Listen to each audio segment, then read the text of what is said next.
Does it take good video?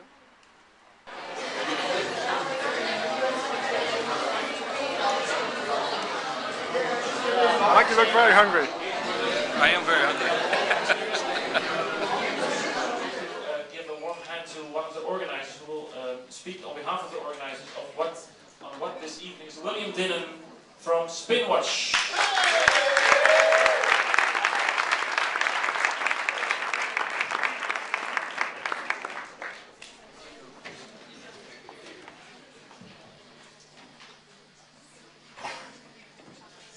Now you can probably hear me.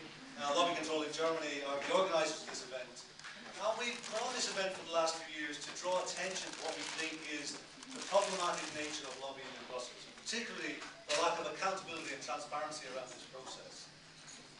We use this event to draw in people who are interested, to attract media attention, because we really do believe that this issue needs much more scrutiny, much more attention, and much more interest than it's currently had. Now, it's been a very interesting couple of years in terms of debates about lobbying transparency in Europe. And this year... CO2 emissions, 0. And they mean the power plants, not the windmills. Unfortunately, they forgot to include 95% of the nuclear process into the equation, we believe. So we wanted to show the pictures again. Unfortunately, we couldn't get any higher resolutions because they don't like us so much since last year. But we wanted to add... can you go one back, Oliver? Sorry. We just wanted to add a bit of a new text to the message. It's still on. It's still on their website. You can have a look, and they're still very actively campaigning. So this is Brunsbüttel, and the new text we propose is that on 14th of December 2001, a pipe exploded inside the containment vessel of the Brunsbüttel power plant, and another explosion occurred in November 2002. That's Brunsbüttel. The next one is Unterweser. Can we have the next one? Yes, this is Unterweser. In September 2002, cracks were found in pipes of the secondary cooling circuit of the Unterweser power plant, as well as an incomplete weld and an undocumented repair. This was big. So that's another suggestion. It's very hard. I'm an avid bicycle guy. I don't even have a car driver's license, but I keep on going, oh guys, we told you! Oh, yeah, okay. Anyway, so what they want to do is they want to get more protection. You can get another slide, Oliver, because this is what it's all about. And they did it because the lobby is the car industry is far from dead, and the lobbyists are probably more active than ever because they are very struggling. So the lobby gets tougher. And what they did last week, actually, on the 1st of December, they managed to get the new CO2 emission targets for cars very weak, and they managed to get that into the agreement, the trialogue agreement between the Council, the Commission, and the Parliament. And that means that they basically water down all the target emissions that they have. So, unfortunately, in that sense, they're still very active, and they didn't listen to us, and they didn't use their awards to good purpose. So, to the German car industry, we say, boo! Well, if you want to say, we can also say yeah, whatever you want to say. But I would say give them a hand, because probably next year they will feature again in the lobby awards. Okay, the car industry. Yeah, that's always the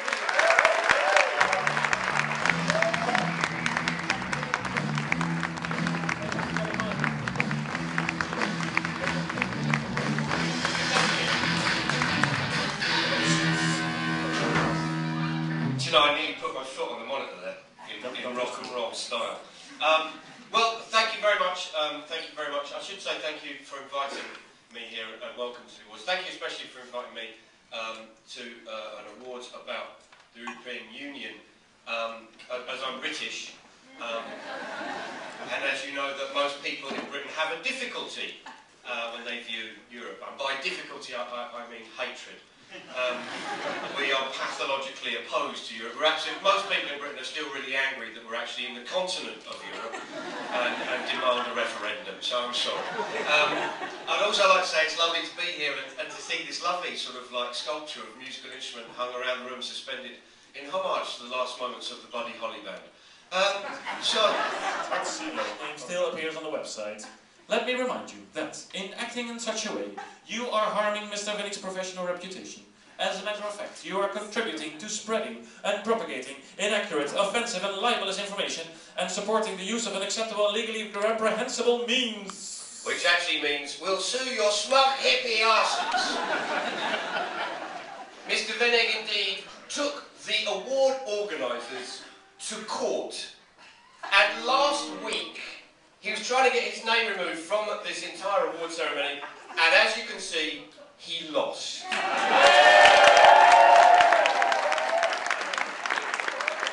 lost, leaving him with a very, I would imagine, a very large legal bill to pay. I wonder what he will do to get the money to pay for that. Whoa. We'll see, Mark. I'm just asking.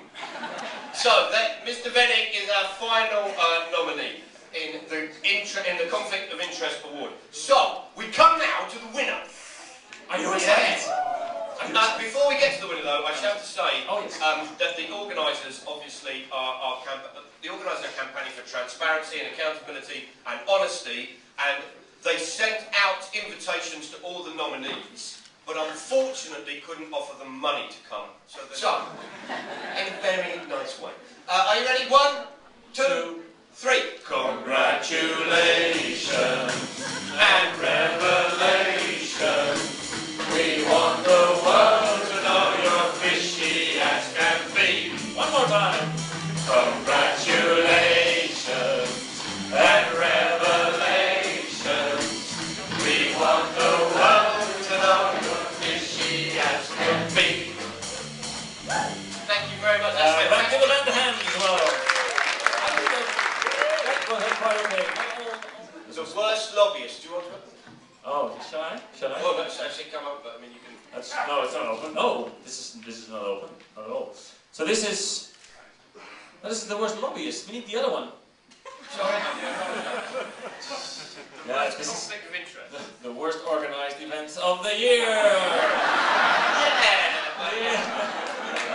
We haven't got the kind of money the corporations That's have. right. And then even then. Anyway, so check the airflow. Check the envelope. It's almost the same. Check the airflow. So are you as excited as I am? No. Oh, yeah. Well, yes, of course. This will be revealing the winner of the Worst Conflict of Interest Award 2008. And the winner is... I can't get it open. Yes, it's Piia-Noora.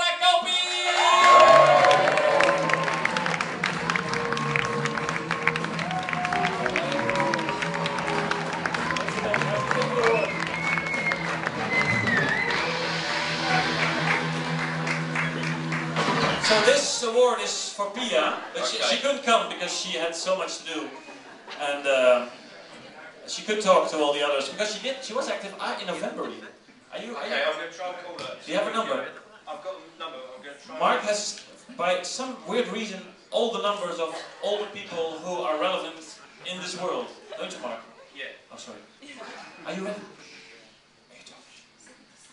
Turn the mic up. That one.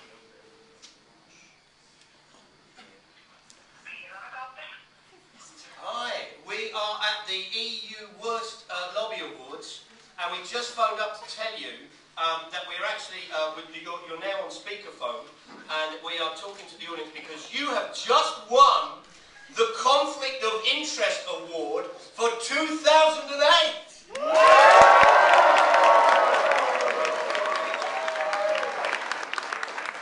So, Pia, we just wanted to know, how do you feel?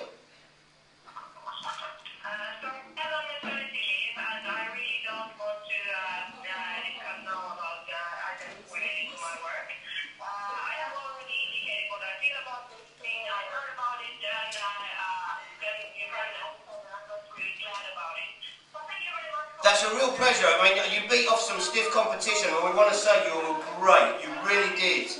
And is there anyone you'd like to thank for the... Oh, she's gone. Did you press the button? Did you press the... No. She was... Oh, that's a real shame. We didn't get a chance to sing to her. Yeah, it's true. It's an hour later in Finland too, huh? Maybe that's... Is it an hour later? Yeah. Did you know? I didn't know that. Yeah, that's true. So, I we don't want to know sing. Shall we get one more phone call, and then we sing to her, and then we leave it, okay? Okay, well, we can't, but one more, and then it's harassment, and then I'll have to start stalking. And I'm on a list already. Yeah, I know. That's the list of the influential people.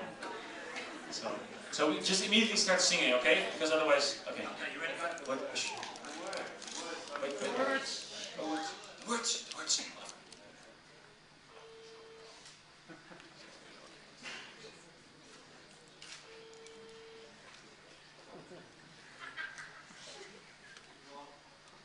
Oh, she's hung up. She's just hung up, so she's not been able to leave a message. That's a shame. I would have loved to sing with her. Shall we send it in an email? I'll text her. Yeah. Why don't you have everyone text one letter? Alright, I could accidentally leave the number on the bar. No, we could, because it's public domain stuff. That's true. Fuck it. She doesn't have a voicemail. I wouldn't be able to understand the voicemail in Finnish, though. No, but she speaks perfect English as you heard. Yeah, but the voicemail, forget the voicemail. No, anyway, okay. So there we are, look. We heard the voice of Pia. That's true. Speaking to her. It was her. It was not a fake anything with an actor. This was so well organized. It was actually her. That's true. So there we are. We have to. Ah, okay. Sorry. Oh, okay. Sorry. There we are. So that was the reason why you couldn't hear. Yeah. I don't understand what happened. Consulting and G+ Europe. G+ is actually also right around the corner here. And what they did is they have been acting for on behalf of Russia and Georgia during the famous conflict, to put it mildly, just say war, that happened in South Ossetia in August.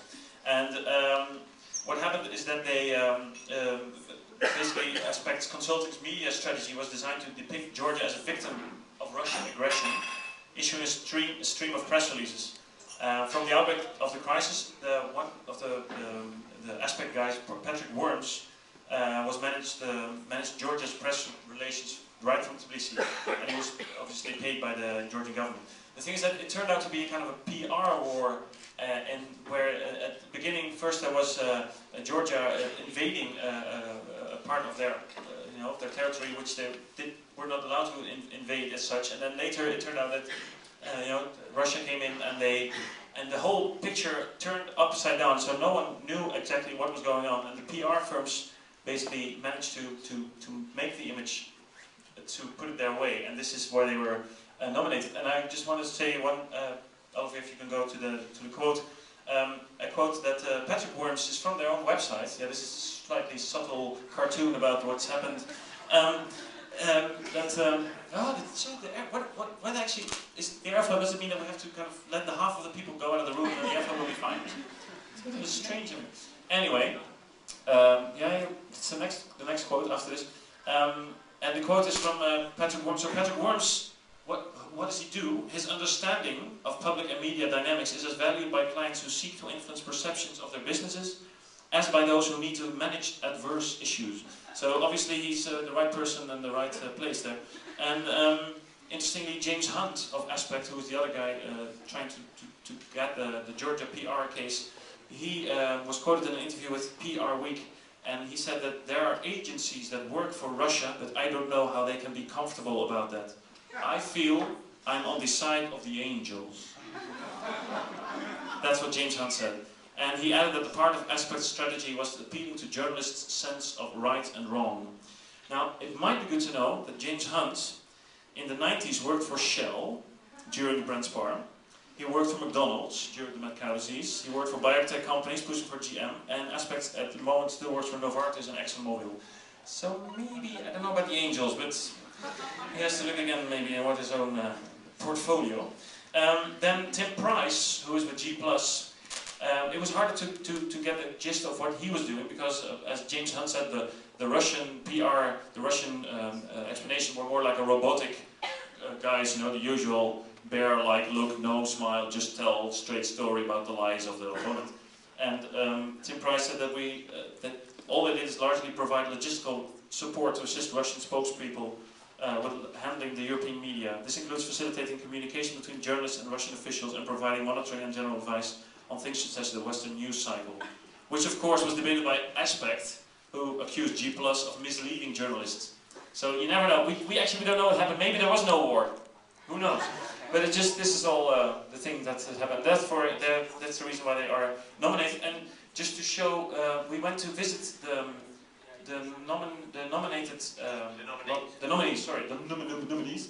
We went to visit them to congratulate them on on the fact that they were nominated, and only for the lobby awards because it was hard to get to the DG and the MEP people. So we're going to show you a short clip of what happened when we visited the Aspect and the G+ office. That's the next video. Huh? Oh. Just ignore the airflow. We're here at the office of Aspect, and Aspect is a consulting agency. Aspect has been asked by the Georgian government to well, to help them with portraying themselves in the Western media. Okay, well, that's easy.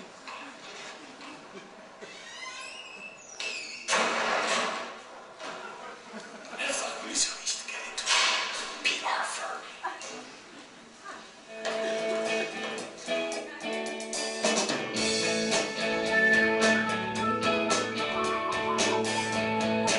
On the third floor we found an open office, but no Aspect people, despite our calling.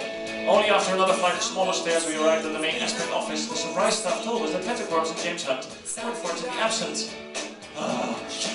But that we were welcome to return for a scheduled meeting. However, our clarification that Aspect was nominated for the worst lobby award triggered anger and shock with Oscar Martin's life, who has 20 years of experience in the field of employer reputation.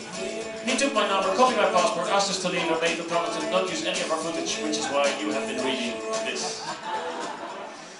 So now we get to the... so we were kicked out of this scene. This is G+, they're around the corner. So here we are at Rue Breidel 42, the office of G+ Europe, another PR consultancy firm. And this company is the host of not one, but two nominated candidates for the Worst Lobby Award in 2008. One is for Tim Price, who was an advisor to the Russian government, and as such was co-nominated with the first people from Aspect. And they were involved in trying to get the right image of Russia across to the Western media, although they didn't listen very well to him, I think. And I want to ask him about this thing. The other is for Rory McRae, and he is representing the MPOC, that's the Malaysian Palm Oil Council, who has put out a few television ads. And in these television ads, the MPOC says that palm oil plantations are as rich and as great as rainforests. They are good for the environment, they are healthy, they are wealthy, and everyone should buy palm oil now and fill up their cars with palm oil. So that's why we're here, and I want to ask Rory McRae as well what he thinks of us. So, okay, sorry, this was a bit confusing, because at this office of G+, we had not only one, but two, as I said, two nominees, so I wanted to cut it off, because otherwise we're mixing... Upon the air industry and business could falter, if only it were that easy. So, for their nomination, we nominate the IATA, and please give them a big round of applause. Yes! Again, we went to visit the IATA, so we'll see what they had to say and if they allowed us to talk to them. I hope the airflow is okay. Here we are, in front of the office of Piia-Noora. The last one is the European Business and Parliament Scheme. You might have heard of them. It's actually they are a group, an umbrella group, which brings together representatives from 28 multinational companies in Europe and MEPs. And they actually have an office inside the European Parliament. They have a room, a space there. They can use the European Parliament web email address, and the room is paid by the European Parliament. Pretty strange, if you ask me. So we nominated them because this was not really something that you maybe should sustain for a long time. Yeah, I think the Parliament should hold parliamentarians maybe. I like the idea that the Parliament might actually just hire a room for all of us. That's a good idea. Yeah, we can, and have the nice. European non-profit Parliament scheme. Yeah, and just let because if you know it's our Parliament, and if it's our Parliament, we should be able to go in there at the weekend and use the telephone. But then everyone, and we can call Piia-Noora again.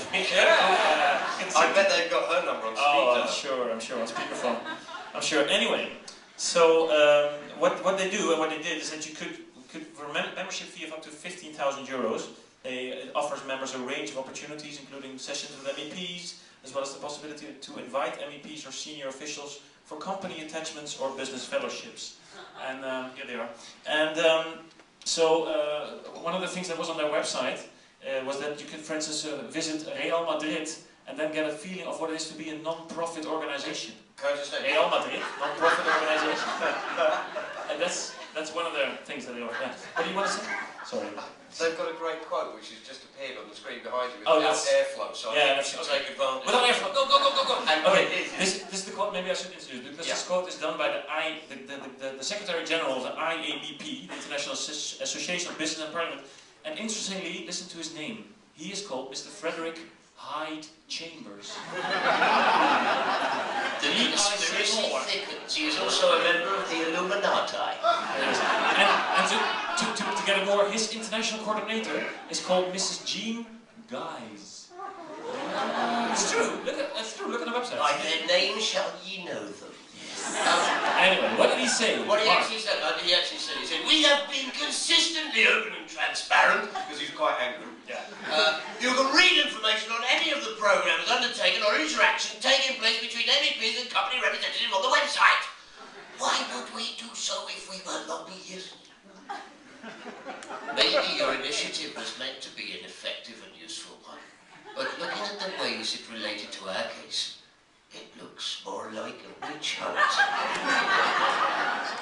And has strong elements of McCarthyism. Well, I tell you what, for a lobbyist, he's shit. He is utterly shit, isn't he? He should just be we should publicly whip him in the street for being crap. Street. Well, you know, we're in Brussels. Yeah, so they whip people in the street. Anyway, what he did say, I mean, that's the whole thing. And then we said, well, listen, guy, I mean, hello, we on your website. It says every interaction, because he says we're completely open and transparent and you can read all about us. It says every interaction which takes place between EBPS member companies, which are these 28 large multinationals, and MEPs, is registered and published on the EBPS website. Now, they got the name of their website wrong on their own website. They made it misspelled, so it's called Business and Parliament. So maybe that was the reason why it's hard to find. But the thing is that I looked for it for some time, and I found exactly a grand total of 7 interactions between these companies and MEPs. 7? Since 1999. Oh, we should have taken that room. It was virtually being unused. I don't know if how wrong we were to judge them like that. If you would pay 15,000 euros per year to get interaction with MEPs, and you get 7 interactions all together with 28 companies over a period of 9 years, there's something wrong. Or maybe not everything is registered. What do you think? Yeah, I think probably they're just lying. Maybe they are. No, okay. I think they are. So, here we are outside the European Parliament, behind us and in front of us, and we asked the European Business and Parliament Scheme if we could send them our congratulations on their nomination for Worst Lobby Awards in 2008, and we didn't get in because we need an invitation from a person inside, a member of the European Parliament or this group themselves, and she could not give that to us. She is Natalia Federici-Rincon. She is the Executive Director of EBPS. Maybe it's good to explain what the EBPS is actually doing. They have a room, an office inside the European Parliament, and they are basically liaison business with parliamentarians. The case is at the moment that the EBPS has a free of rent room inside the building, and they have been asked by a group, the Parliamentarians' Council of Presidents, to leave the building because they have been inside for a while, and that caused some rumor because it's a bit strange that businesses inside, but NGOs are not, or anybody else. It's a parliament, so maybe only parliamentarians should be inside. And they said that they are thinking about it, and at the end they said they would go before the end of this year, before the end of 2008. But strangely, the quaestors, who are responsible for the administrative and financial matters of the parliament, have postponed their decision on removing the EBPS from the parliament. So I also would like to ask her why. So Natalia of the EBPS, since you couldn't receive us, I will leave your flowers here. Oh, I'm sticking with you, 'cause I'm made out of glue. I take the right envelope from my pocket. Let me get this, the prize. I mean, you know, The board. the board. Fantastic. It's actually, maybe it's good to point out that this board, as companies like to do, as we want to spend our money well. We don't have much money, so if we want to spend it well, so actually, since last year's award wasn't collected because no one came, we used it again and stuck a 2008 sign. We've actually recycled the award. It's a recycled award. It's the first It's recycled a award. green award. It's a green award. We're very proud. So next year you'll probably see this. And the winner is. The winner is. Oh yes. Shh. Are you ready? Yeah, he did already. He did great. Oh, timing, bad timing. Agri-fuels. Oh, agri-fuel boy! NPOC, Manitoba, and bioenergy. And I think they want to. It's good to know. I want to go animal, and I want to show. And they won with 52% of the votes. These guys. It's amazing. That is a hit. That's definitely a win. That's not a dabble. That's a win. No, that's a win. Not like Piia. She was a bit. That's not like a George Bush win. That's a proper win. It's well, 4 contestants. Oh, that's amazing. So anyway, now the fact is, we didn't already check, but maybe by accident, I assume there's no one in the room who want to collect the award. But just no, it's okay. Are you sure there's no one here? Because is there any PR we from? welcome. Wait. Is there any PR from present? Because I know there are some who might want to take on any. Now you guys down here, lobby. you work with the lobby Are you sure? industry. You wanna... So why don't I tell you what? They pay great. They pay Why great don't we for give this to you and you can present it to them? Why not? Are you okay with that? So That's we're fine. going to give you this award Yeah. on behalf of the World EU Lobby Award. Thank you very much indeed. And I'm sure we can count on you to pass it over to them. And obviously we're not going to name you Weber Shamrock, but thank you. And next year we'll see you on stage here with the same award, because you have to keep it, huh? So we've come finally to the end of the issuing of the There's award. one last thing. Is there one last thing? Oh yeah, we have the thing that we've got actually, because what we're going to do is thank you all for coming here tonight. Yeah. But what we'd like you to do is we have got cards here, which you can see, which are all rather lovely.